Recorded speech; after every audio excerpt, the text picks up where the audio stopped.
The Morning Drive podcast from Double T 97.3 is presented by Cantex Roofing and Construction. I'm Mike Hebert, owner of Cantex Roofing and Construction. Every day is game day, and we'll get it right when it comes to your roofing, construction, windows, and mirrors. Call Cantex Roofing and Construction today. Together, we are one serving you. Couple things from the Yates Flooring Center chat line. Scott writes in with a picture, Jamie. Beautiful morning in the Tennessee mountains. Ready for another great hike today. Ready for game day, Wreckham. Did you see the picture of the mountains there in Tennessee? It looks awesome. Make you a little like wanting to kind of immediately switch places with Scott. If you could do no question. You could do like the I Dream a Genie thing or the Star Trek thing, or just. I wouldn't want to switch places with Scott. I don't want him to have to leave his hiking spot. So I just want to join him. But Scott and I could walk along and have a good time. I love how you said I don't want Scott to have to leave his hiking spot, and not as opposed to having you leave us and leave us to our own devices. It would be more about Scott leaving his hiking spot. Yeah, I mean, why am I trying to punish him and take him away from what he's trying to do? Yeah, I'm not. That's fair. Yeah, that's fair. That's like he's having a good time. Do you want to tell us before we get to your prediction how your game prediction changed by 2 games over a week? Oh, I think. Do you want to tell us what information you found? No, I don't know that I have any new information. Just you mean from the 7-5 to 9-3, or the 8-4 to 9-3? No. It was 7-5. 7-5. Yeah, I don't know. I don't know. I'm as I get closer to kickoff, I get. I'm a guy that's over the years has changed the answers on his tests, regrettably, sometimes. Overthink it maybe a little bit, or I may get higher by little Friday. Giddy or get excited or things along those. I was shocked yesterday to hear him drop 9-3. He's been so hardcore at 7-5. Both of you two have. Yeah, I know. Well, it may go back. He didn't just get. I mean, Talk Week lifted him not 1 but 2 games. Mm-hmm. Yeah, I'm starting to feel better about things. Let me. It's awesome. Raiders dad says this: I hate that I've reached the age that I participate in Chuck's nightly time traveling tradition. First to second sleep starts in the recliner about 8:30 or 9. Yeah, no, that's. I think I made it to 9 or something last night. I think I woke up right as. I don't even think that's an age thing. I mean, my wife's been doing it since. You got married. Since we were married. Yeah. Yeah. I think. I don't understand how she does it, and then she gets in bed and wants to talk. No, it's time for me to sleep. Time for me to sleep now. I stayed awake last night, man. We were out there watching the movie. I was struggling last night. I fell asleep during the Minnesota-Nebraska game. I woke up, I think, when the field goal. Pretty much everybody else who decided to watch that game did too, probably. Sure. And then I kept falling asleep while I was trying to rewind and watch the field goal. It was like, my wife's like, "Are you awake?" If you actually watch the 11 a.m. kickoffs of Big Ten football, you'll also fall asleep too. Sure. This is an interesting matchup with Tech and Wyoming tomorrow. The Wyoming Cowboys returned 17 starters, 10 of 11 on defense, 5 on offense, and they returned their starting place kicker and punter. Okay. The Red Raiders returned 17 starters, 10 on offense, 6 on defense, and the starting punter. So it's like your experience against their experience. It'd be interesting to see how that goes. And then the inexperience against the inexperience. Be interesting to see how that goes. Who has the advantage? Is there an advantage to have more return on defense or offense? Oh man. I think that could go both ways. Okay. My feeling is, I think sometimes if you know where you're going, it's a little bit easier than to try to think you know where the other team is going. So my inclination would be maybe it's better to be more experienced offensively than it is defensively. But who knows? I'm sure if you talk to I'm sure if you talk to the coaches, depending on which side of the ball you talk to, now it'd be interesting to see with Coach Joey McGuire. That would have been a good question for him the other day. Hey, they return this, you return this. What's your preference? Is your preference to be more experienced defensively or offensively? I follow your logic. I think it's backwards, and because offense is easier. Often is. Because offense is easier to pick up. Okay. Because you know where you need to go and where you're going. You're going to go to the same place on that play the same time every game. You can practice that same cut every single time that call is made. Well, on defense, you're having to react to it, and you need to learn through process of elimination how to react to things. I mean, you can be coached for it, sure, but who would you rather face? A wide receiver with a rookie defensive back or an experienced defensive back? You'd rather face the rookie defensive back because he doesn't know anything yet. Yeah. When a new defensive back comes in the game, that's the first guy you pick on. Okay. On offense, where a rookie wide receiver, he learns 6 or 7 plays. He knows where he's going. He knows where he needs to go. Those are the ones he's practiced. You can't practice against just that one play. I think you make some sense there. Let's see here. This from the Yates Flooring Center chat line. My prediction is 8-4. My realistic prediction is 7-5 for the Red Raiders. That is from Juan. Every time Chuck hears Joey say we are tired of hitting ourselves and ready to hit a different team, he adds another win. Oh, okay. That's probably every time a bell rings, the Red Raiders get a win. Every luncheon Chuck goes to, the Red Raiders get an extra W. They do. Yeah. Brandon, 45-24 Tech. I think our depth on defense gives us a chance to pull away in the second half. We get this, 54-14. Okay. 54-14. Wow. That'd be something. I watched the Utah UF game last night and was impressed with the Utes. Also love seeing the whole stadium dressing red. Yeah, that was pretty cool as well. There weren't very many Floridians there. It may have been hard for them to get there with everything that they had going on. Scott says day 8 on his trek to Tennessee. Been great heading back to Lubbock tomorrow, hopefully in time for the game. Sit down in his recliner and put some wings in his mouth, or a piece of pizza, or chips, queso, hot sauce, cold beer, soft drink, whatever. I hope he stays out of the recliner. All those things. I want him to actually watch the game. This is the Morning Drive Podcast from Double T 97.3, presented by Cantex Roofing and Construction. Time for this day in sports history. Today is 9/1/23, first day of September.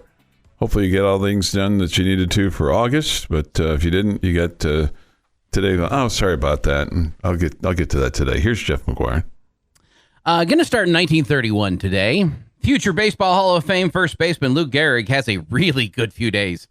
He hits his 3rd grand slam in a 4-day stretch, his 6th homer overall in consecutive games in the New York Yankees' 5-1 win over the Boston Red Sox. 3 grand slams in 4 days. Yikes. Yes. And 6 home runs overall in 6 days. Yeah, that's a week. Some runs driven in. Mm-hmm. 1967, Cincinnati Reds reliever Bob Lee walks Dick Groat with the bases loaded in the 21st inning to give the San Francisco Giants a 1-0 win at Crossley Field. 20 scoreless innings ties the Major League mark versus the Pirates and the Braves in 1918. It's probably because they had the shift on. Do you know Bob Lee's nickname? I think he was the Spaceman. Spaceman. Yeah, he was. I was going with Sandra. He was. Well, because nobody does it like Sandra Lee. Nobody doesn't like Sandra Lee, as we learned from. No, it's Sarah Lee. Oh, it is Sarah Lee. Well. 1971. Nice try. Pittsburgh Pirates start what is believed to be the first all-black lineup. Now, this is including several Latinos in Major League Baseball history. In a 10-7 win versus the Philadelphia Phillies. Future Hall of Famers Roberto Clemente and Willie Stargell were members of that team. 1972, American chess grandmaster Bobby Fischer beats Russian champion Boris Spassky 12.5 to 8.5 in Reykjavik, Iceland. It is the most publicized world title match ever played, and Fisher is the first American to win the title. And he was just an odd duck. That's a shocker. Yeah. Out of some guy who plays chess. How do you get 12 and 8? How does that work? 12.5 to 8.5. I have no idea how chess is scored. Any idea, Chuck? No, I just remember how big this was, though. I mean, this is obviously before ESPN and internet and all that kind of stuff. But I just remember how, and part of it was because of the Cold War that was going on between the United States and the Soviet Union. That was, a big part of it. Is that and Bobby Fischer is this prodigy chess champion. Basically a kid going up against the Russian champion. So it was a lot of it was about the political aspect of things, and then playing in Iceland. And there wasn't TV video of everything every night, but I just remember how big a deal this was in '72. How young of a kid was Bob Fischer? Yeah, I'll effort that for you. I don't know. I just remember him as being. He was definitely younger compared to all the other chess players. He might have been 25, 26. He was 29. He was older than I thought. He's not a kid. But he was a chess prodigy, though. He won his first U.S. championship at the age of 14 in 1964. That's a kid. Yeah. That's impressive. He's a chess grandmaster. He was a weird dude. Yeah, publicized as a Cold War confrontation between the U.S. and USSR. The match attracted much worldwide interest, more so than any chess championship before or since. And so that was it. I nailed it. Man. I may be right on Bob Lee. Maybe Bill Lee that was the spaceman. Yeah, well. That's exactly right. Okay, so I'm 1-1. I get credit for Bobby Fischer, and I lose it all because of Bob Lee, Bill Lee. What about the part where you called him a kid? He was a kid when he was a kid in that sport. He was yeah. I'd say he's a kid in that sport. Yeah. I'll call anybody 29 as a kid. I got you. If everybody else you're competing against is in their 60s. Ken Griffey, I guess. Boris Spassky, though, in 1972 was he was 40. He was 35. But he was a lot of fun to hang out with. Yeah. He's 6 years older. I just remember. I just for some reason, whatever it is. I mean, I just remember it because he was so. I don't know. Somebody else. I remember that in '72. He was almost 12 as well. Yeah, I mean, same. I'm right there with him. We're the same age. When he won the American championship, he was a kid. He was a kid. Yeah, but he was a kid. By this point, he was in his prime. Yeah, well, we didn't really get in. We didn't get the videos and all that kind of stuff. Then I mean, it was like we're just theater of the mind kind of stuff. Sure. Child prodigy. Plus, it was a while ago too. Plus, yeah, it was 50 plus years ago. Have your memory slip a little bit. Sure, thank you. Mm-hmm. 2006, Roger Goodell begins his tenure as the NFL commissioner. It is National Chicken, Honey, Mushroom, Papaya, Potato, and Rice Month. Oh, I thought you were going to come up with some kind of dish of all that. Okay, go through those again, Jeff. Chicken, honey, mushroom, papaya, potato, and rice. Okay. I'm out on the papaya. I'm out of the mushrooms. In on the chicken and the potatoes. And the rice. Rice? No, so? Not so much? I'm not a rice guy. Okay. It's also National Gyro Day. It's usually meat cooked in a vertical rotisserie, sliced and served and wrapped in a stuffed pita bread, along with other ingredients such as tomatoes, onions, and fried potatoes. It has 57 different names. Yeah. Gyro, Euro. All of them delicious. When I hear Euro, what do you think of, Chuck? The sandwich. You don't think of the basketball move? Is that your favorite basketball move? Oh, the Euro. Yeah, the Euro step. You have to have the step afterward, though. Right. What's that, Jeff? You have to have the word step. Do you know what a Euro step is? Yeah, don't ask me to explain it again. Real quick. Again? Well, you did one time and it didn't. No, and I asked you to explain a step back jumper before. Yeah, when I step back and jump. Guys, real quick, got to get to this birthday specifically. Happy birthday, Hall of Fame linebacker and Red Raider Ring of Honor member Zach Thomas turns 50 today. 50. Wow. Also, on this day in 1985, 73 years after it sank in the North Atlantic, the Titanic is found. The Navy actually agreed to finance the search for the Titanic only because they were also going to be searching for 2 U.S. nuclear submarines that had also gone missing in the 60s, the Scorpion and the Thresher. Once they found the subs, Ballard was free to look for the Titanic, and that is this day in sports history. All right. You have ruined some really good fun. Our audience wanted to hear Chuck describe what a Euro step is. We can do that on the other side of the break. It is 6:55 this morning here on the morning drive. Take your thoughts and comments, score predictions for Tech and Wyoming. This is the Morning Drive Podcast from Double T 97.3, presented by Cantex Roofing and Construction. Thank you for being with us today on Lubbock Sports Station, Double T 97.3 and Double T 97.3.com. Okay, so I looked at the Houston Cougar uniforms, and you're right, they're sweet looking. You are absolutely right. They're awesome. So, but I don't know. I still hope they lose. Okay. Still hope they lose. You're allowed. Yeah, I still hope they lose. What would you say aside from, and maybe this is just it, aside from the offensive line, but you can say the offensive line if you want. What is your chief concern tomorrow? Or do you have one? Just that it's first game craziness. Mm-hmm. I wouldn't even tell you the offensive line's a concern. Okay. Quote unquote concern. I just, there's some truth to you want to see the offensive line perform before you get too excited, all that good stuff, right? Mm-hmm. I think that's fair. If our offensive line isn't good, I mean, Joey McGuire is either A, a flat-out liar, or B, not very good at analyzing things. I don't think he's either one of those things. Mm-hmm. And so my quote-unquote concern from the offensive line is just dramatically gone down. Okay.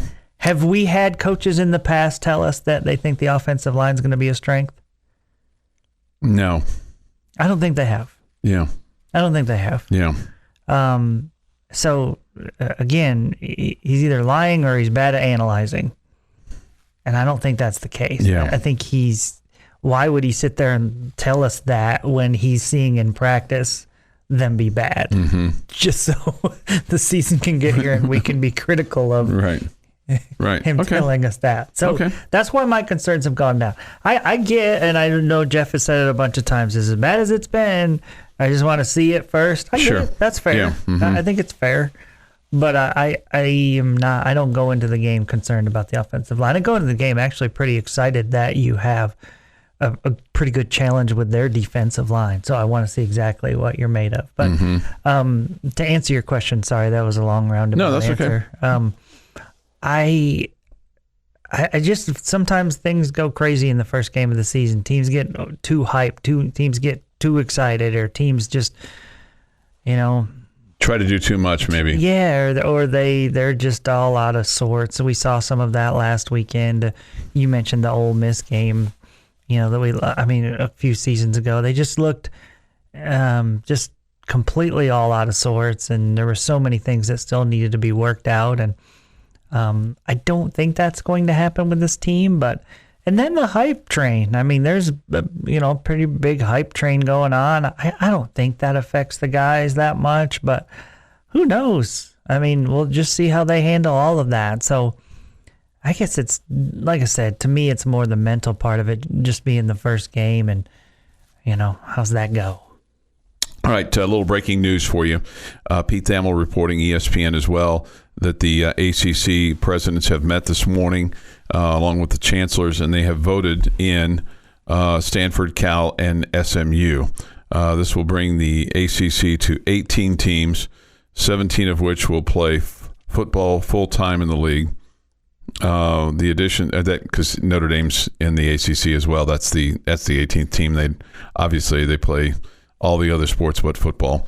The additions will be in all sports and begin in 24-25 school year. So we've heard an awful lot about this, and that SMU's not taking any money, and that it'll be a severe haircut for Stanford and Cal, but they get to survive.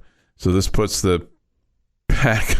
How long are they not taking any money? 5 years? I thought I'd read 7, but I don't. Okay. I haven't read this article all the way through yet. So SMU is expected to come in for 7 years with no broadcast revenue, and both Cal and Stanford were expected to receive 30% shares of ACC payouts.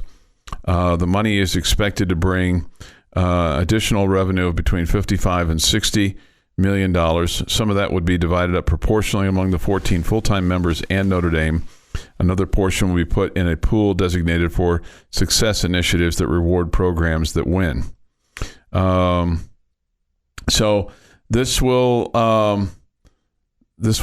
save, for the moment, Stanford and California, but as it's pointed out in this article, both will face significant travel costs, which will impact a Cal athletic department that faces hundreds of millions of dollars in debt. For SMU, it gives them a seat in a major conference, really for the first time since they were in the Southwest Conference. Yeah, no doubt. And so their wealthy boosters will help them stay afloat until revenue comes in. They say it marks a significant moment for the school's climb back from the death penalty for major infractions that led to the school not playing football in 87 and 88. So we're talking about something that occurred, 35 years ago. SMU didn't return to a bowl until 2009 after the penalties. So I don't know. I mean, it's crazy. That's a crazy thing for SMU, but I mean, they're trying to survive. I get it. I mean, I wonder what's going through Washington State and Oregon State. I mean, they knew this was coming. They just couldn't figure out a way to keep anything alive. I mean, and this will also impact the college football playoff committee and the 12-team playoff that's coming up in terms of giving the Pac-12 a seat at the table. Yeah, and boy, a day like today, don't you just feel for Oregon State, right? Washington State? Yeah, right. Yeah. Man, I look at those schools and I feel like they're similar schools to us. Sure.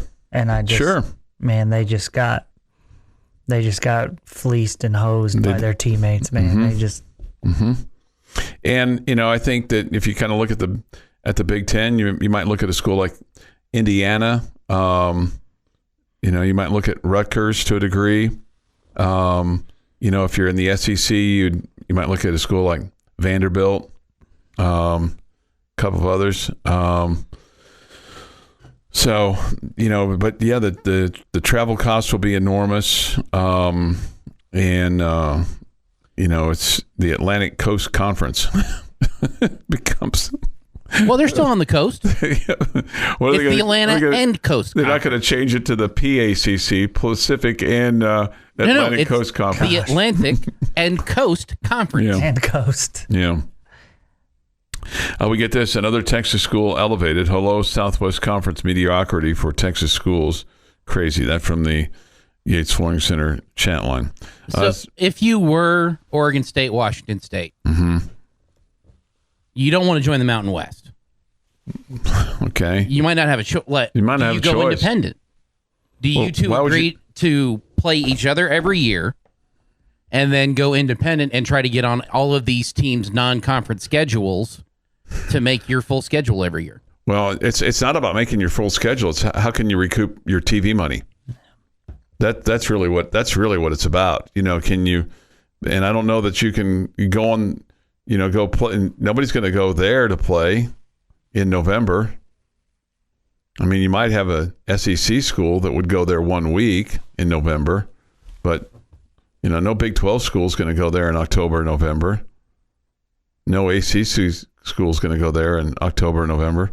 I mean, they're literally hosed. Oregon State and Washington State. And I agree with Jamie. I mean, you kind of look at them and go, man, could have been us. But it ain't.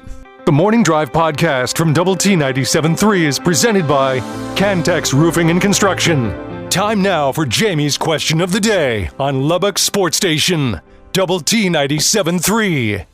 Are you going to ask me if I'm giddy? No. Okay. No, I know you are. Oh, you asked me if I'm ready for some football?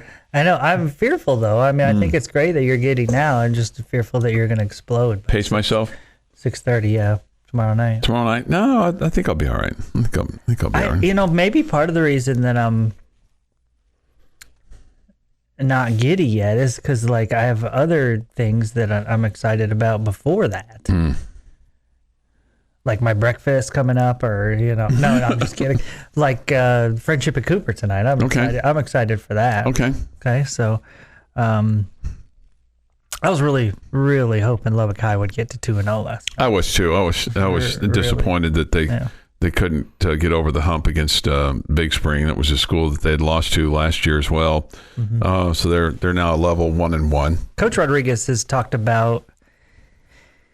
It's funny, sometimes you talk about your opponents. Opponents don't respect us, or, we got to prove it to them. He talks about being respected in the 806.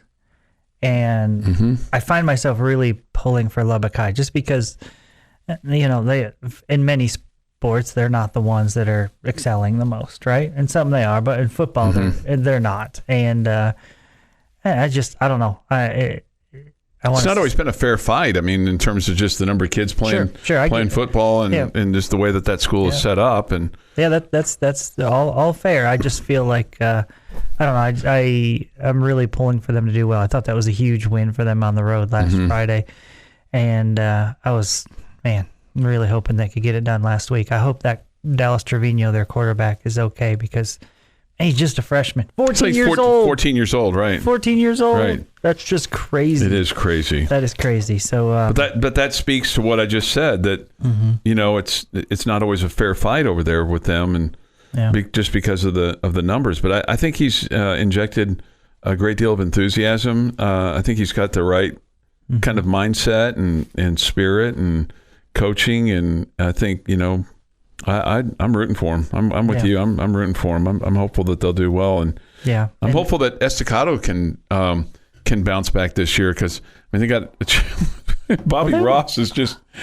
When I say bounce back, I mean they make went 2 rounds deep last year. I know, but I mean, maybe that's not fair. But I always think that they're a school that maybe has an opportunity to really. To go to Dallas to get to a state championship game. Yeah, they're a talented team, no question. They're way more than just Bobby Ross. No doubt. That offensive line last week it didn't matter who was running the football or throwing the football. That offensive line was dominating last week. And they'll play at Dumas tonight. That's a 7:00 kick from Deacon Land. That'll be an angry Dumas team after they got shut out by Cooper. 42-0. Yeah. Right. So and Estacado's got it. He said this yesterday. William Blaylock did.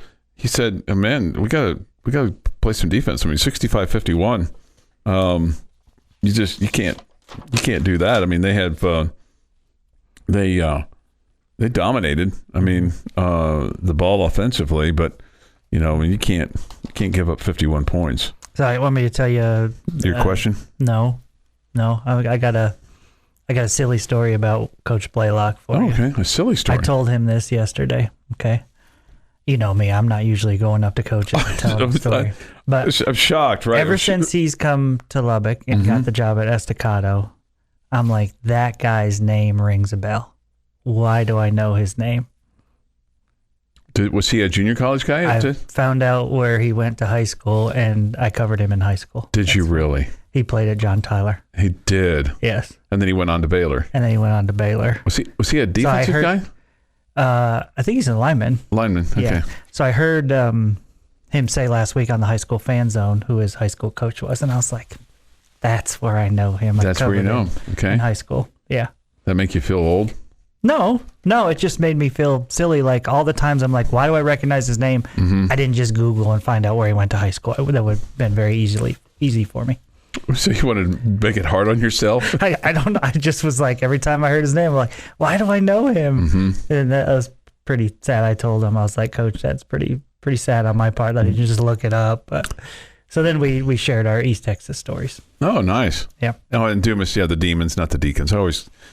Demon deacons. I always get that kind of confused. But I think they should be the deacons, but you can take the demons. Basketball fan out of Kansas, but you can't take the Kansas fan. Wow. In honor of choice, I figured they just went by losers. No offense, Dumas. That was just really pointed at choice. Okay, I do have a question of that. Okay. And just by the way, Bobby Ross went for 262 last week and 81 on his first play from scrimmage. 5 TDs. Yeah. Thank you very much. Yeah, he's pretty good. Pretty good, no doubt. All right, your question. My question for you is, it's a fill in the blanker. Okay. You feel like match game right here. The Red Raiders will cover the 14 this weekend if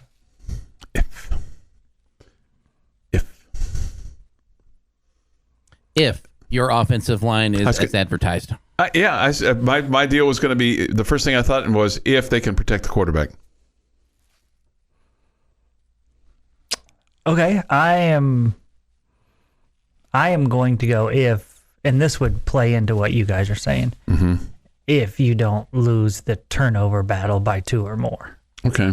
I think it would take you, falling flat on your face with the turnovers, whether that means forcing or whether that means giving up, for you not to win this game by double digits. Well, and they return a bunch of guys on defense. I mean, that Wyoming doesn't hang their hat on too much on the offense. In fact, their experts will tell you that in order for them to improve on their record and get a better bowl game, they've got to be more offensive. And they're going to be without one of their stud running backs, Harrison Wiley.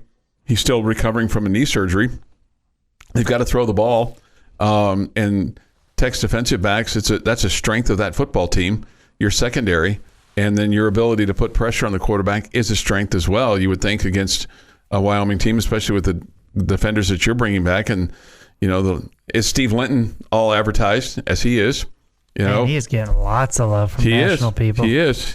All right. Your daily dose of sports and fun. This is the Morning Drive Podcast from Double T 97.3, presented by Cantex Roofing and Construction. All right, this is when you know it's real right now. When you walk into the stadium, the guys are on the field, they're lined up in crisp lines, they're doing some calisthenics, and you get this bum ba da dun da da dun da da dun dun da da dun da da dun da da dun run da da dun da da dun da da dun run da da. I mean, it's just in your head bobbing with them, and you're trying to keep from spilling your Coke and your popcorn. Hey, good morning. It is the Morning Drive on Lubbock Sports Station, Double T 97.3 and Double T 97.3.com with Jamie Lent and Jeff McGuire. I'm Chuck Heinz. We are now 34 hours and 28 minutes away from kickoff between Texas Tech and Wyoming. Okay. And look forward to getting your thoughts, your predictions on the Yates Flooring Center chat line. Go to doublet973.com and the Double T 97.3 mobile app. Okay, we come to you from the First United Bank studio. What's the road trip from Stanford to Boston College going to look like? Peck, you get 2 meals on that flight. It's like going from Dallas to Narita, Japan. Get breakfast, lunch, and dinner. Is this the thing that breaks it all? I mean, this is just... You're talking about the ACC and what's happened today with Stanford and Cal and SMU getting admitted. And going to the ACC. Yeah. Just having to go clear across the country. I mean, literally clear across the country from one coast to the other. I just think we should separate football from everything else. Mm-hmm. Yeah. Just we'll do this for football, whatever. Mm-hmm. We'll make these alliances, quote unquote conferences. But let's just go back to... regionality for everybody back in their normal spots for everything but football. Yeah. It's just crazy. I mean, I don't know. It's the added expenses for these universities. It's and just the wear and tear on all involved. You know, I said when West Virginia moved into the Big 12, and after the first time I went to West Virginia, I was like, hey, what they need to do is before they do any more conference realignment, every athletic director or president or chancellor needs to get on a plane and experience what the kids are going to experience. And especially for, you know, the not the teams that are going to charter, because the charter aspect of it is it's nothing. It's substantially easier. Football and men's and women's basketball. Yeah. Okay. No difference. Substantial. It's a long flight, but I mean you get on. I mean it's not stressful. You get on, you get off. It's a long flight. They serve you milk and cookies. Not anymore. We used to get cookies on the way home, but not anymore. Oh, we still did this year. Oh, did you? We didn't get them on our flight. We got, snacks and Cokes and things like that. I got something that Chuck did. I didn't get any. Something with the baseball team that the Lady Raiders don't get. We didn't get any cold milk and warm cookies on our charter flight. That's okay. That's it. And then I'm pretty sure we still got. I think it was just once this year. Once, okay. When you went out to Stanford. I don't remember. No, you didn't go on that trip. Make that you didn't go on that trip. Yeah. I don't remember when it was. So I don't know. It's is this the? I think you're going to have a little. You're going to still have some pain. I mean, they're still now in the, hey, we just got engaged kind of, warm afterglow kind of thing of, SMU and Stanford and Cal, and they're feeling really good about themselves. And I just I tip of the cap to Brett Yormark and what the Big 12 Conference has done, because it feels like the schools that we have added. Well, okay, I'm going to stop myself. For the most part, just make a ton of sense. Yeah. Okay? I mean, UCF and Cincinnati don't as far as the travel part of it. But I think it makes total sense to bring in UCF because of the state of Florida. And I was thinking the beach. No. Not just, some eyeballs there. I know they're not the king dog of Florida. King dog or big dog? Big dog. I just think I just combined two things. Yeah, the king dog. I like it. I mean, I think that sounds very morning drive-ish. They're not the big dogs of Florida, but the recruiting aspect of it, all that gets you into Florida and gets you there, I think is important. I don't know why we brought Cincinnati into the mix. I don't really know just why didn't we make any brought sense. Houston into the mix, whatever. But it does feel like they're, when you look at the Arizona schools and Colorado and Utah, Houston, whatever, they're geographically, they make sense for us for the most part compared to, and here's the other part. Are all these Pac-12 schools, if you've been to some of them, their facilities are not great. Right. They don't, the SEC, it just means more. Okay. Their facilities, yep, they do. They're pretty good. It just means more. Clearly it does. Yes. And they're willing to just spend more, on their facilities. No question about it. And they have more to spend. Okay. But the Big 12 and the Big 10 and a lot of the ACC, I think you would say that it means more to them too. Okay. Maybe not quite as much as the SEC, but it means more to them too when you look at the facilities. Man, if you go to a Pac-12 school, I can't speak for all their sports, but it's not even close. We've heard stories in recent years about how men's basketball in the Pac-12 doesn't even charter all of them. Yeah, UCLA didn't for a long time. Okay, and so, Cal, their facilities are garbage. Okay, are they going to start caring about sports now? I mean, I don't. They're not getting a huge influx of money by being in the ACC. Are they suddenly going to start spending? And I just don't know how they're going to compete. Especially when they're taking the big haircut that they are. Absolutely. And maybe Stanford's got, just like SMU, they've got so many power money brokers but these schools are going to have to. I mean, Cal doesn't. Oregon and Washington, okay, those look like great fits in the Big Ten. That makes total sense, right? USC, you'd say the same thing. UCLA, I don't really think they fit in the Big Ten, but I don't know. Somebody brings up a good point on the Yates Flooring Center chat line with regard to Northwestern. When does the Big Ten go to them and say, hey, you want to stay in our conference? You're going to have to take a haircut here because you guys aren't pulling your fair share, or even no money. They're saying SMU just opened up a Pandora's box. Plus you got crap going on in your locker room showers that just scare all of us. Yeah. No question. And, with regard to the person that says having football only would get squashed by the TV folks, they wouldn't want to negotiate contract with football conferences and the rest of sports conferences.